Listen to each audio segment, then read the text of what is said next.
Hey gang, Jawad Sheikh here from SpeakFood.com, here to talk to you about a book I just read, Driven by Robert Herjavec. Now this book is a very easy read. I couldn't put the book down, and I felt I could relate to the man on a personal level, especially because of the title. See, I feel I would characterize myself as a driven person with the drive to keep going and find a better way to succeed. To succeed at what, you may ask? Well, I'll share that at the end of the post. For now, let's get right into the book. On page 46, he writes, "It all begins with belief. Without belief in yourself and your goal, you may as well stay on square one. Or better still, step aside and let someone else take your place." The hardest part each of us has is to believe in ourselves. See, we get all these amazing ideas, we have these dreams, and we wish they would just come true. But the main barrier between us and our dreams is execution. And the biggest barrier within that is actually our inner voice. It's that voice that tells us that we just can't do it. That if we can't manage that inner voice, we will never get off the ground. It's the toughest thing of all. It's our own self-doubt. I get that voice all the time. What I do is I move my focus away from my work to a leisure activity or a hobby such as writing, reading, or hitting the ice for a game of hockey. Right? Those things actually work for me and help me get back into the zone and continue to persevere. On page 101, he wrote, "The importance of volume and diversification in business." And I loved this because he goes on to share his story about waiting tables as a young man for two restaurants at the same time. He worked for a trendy restaurant in upscale Toronto, and he worked for a chain called St. Hubert's. He said that while most would think that the tips from the trendy restaurant would far outweigh those of the lower class chain, it was actually the opposite that was true. In fact, he made more money based on volume of smaller tips at St. Hubert's than he did at the trendy restaurant. As well, hey, having two incomes is always better than one. And personally, I've always believed in multiple streams of income. I live that philosophy every day of my life. It's not enough for me to work on one project, but to have multiple projects on the go. For instance, I have a business developing mobile games. You can check out jojoandtoto.com or projectmkd.com for a couple of the games that I've published. As well, I speak on a variety of different topics, from motivational to technology, and I also teach college students how to code. For me, it's always been about having more than one income in my life, and it won't ever change. In fact, I have a few more ideas down in the pipeline that I'll probably share in the future with you. On page 128, Army leadership is all about making sacrifices for the greater good, which means whatever objective their country is aiming towards. Ooh, I love this one. This is my favorite rule in the book. It really changed my thinking, and I didn't look at my businesses the same way again. Herjavec went for Army Ranger training and was put through days of vigorous training. The same training that tests to see if you have what it takes to be an Army Ranger. It was training that is done for civilians to learn leadership skills. Herjavec asked what it takes for a person to actually pass this extensive training. And the above quote was the response he received. So when you pursue your dream, your focus can't just be on you. It has to be on those that will benefit from your dream. Is it your family? Is it your readers? Is it your customers? Your audience?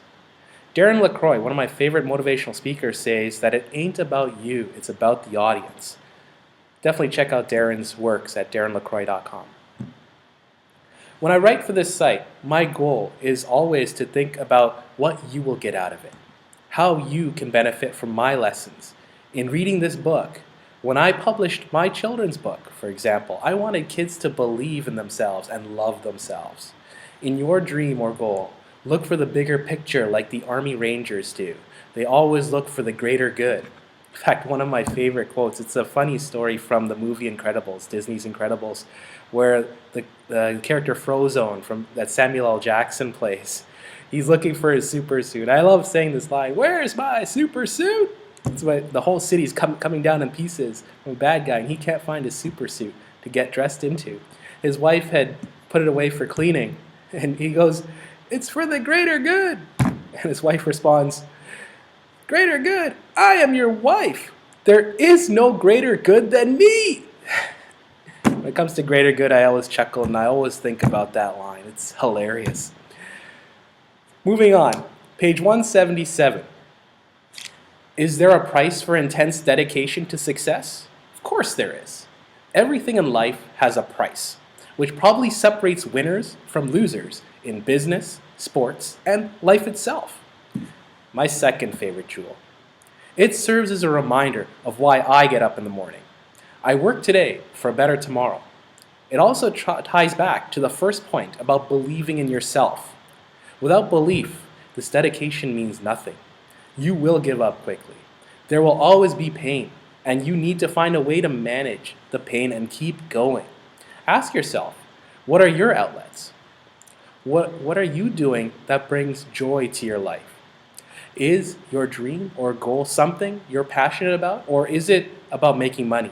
Now, there's nothing wrong with making money, but as Marshall Silver says, money is a byproduct of passion. Page 207, he wrote, stuff's gotta work. More than that, it has to perform to specified levels. This was a huge reminder for me, as I had to learn this lesson the hard way many, many times over. See, I wish I'd read this a long time ago. When I published my children's storybook game, The Adventures of Jojo and Toto, I started by just drawing images with magic marker and a pencil. Now, I'm no artist, but I just wanted to get my idea to come to fruition. I wanted to get my dream of publishing my children's story onto the Apple App Store and the Google App Store. In some ways, it was a good thing, because I didn't stop. I kept going till that dream was fulfilled. But at the same time, my app wasn't up to prime time. There was no doubt about it. This is something that looked very silly. I wasn't ready to accept it personally, and the world wasn't ready to accept it either. The result? People would download it, but not really load it a second or third time, or delete it right away. And it's a tough lesson. It's actually a common issue with the majority of apps out there on the app stores, is that people tend to download it once and delete it because there's just something wrong with it. It's not good enough. But the beauty of it is that just because you got that first thing in doesn't mean that's it, game over. You put out a version 2.0, and that 2.0 will be better than your version 1.0, and it will drive your users back. You just have to keep persevering and keep doing it. It was a tough lesson that I had to learn the hard way, that things have to perform at a specified level and that they have to work. On page 216, he wrote, a successful sale depends not as much on how well you communicate the content of your pitch as how good you make people feel. Ooh, love that one. See, I'm an engineer by trade. My whole life centered around writing code to make the most interesting things. When I became an entrepreneur, though, my whole focus shifted from being in this closed world building things, though I still love doing that, I still enjoy doing that, to thinking about how I could communicate my ideas to others. I studied a lot of sales training from various people, such as Brian Tracy, among others. Though I have heard this point in different ways, this is probably the best way I have ever heard it articulated. That is how my prospect feels about what I am proposing is the most important thing. And this can be taken in every single direction. When I teach my courses, how do my students feel? Right? When I'm giving a speech to a group of people, how do they feel?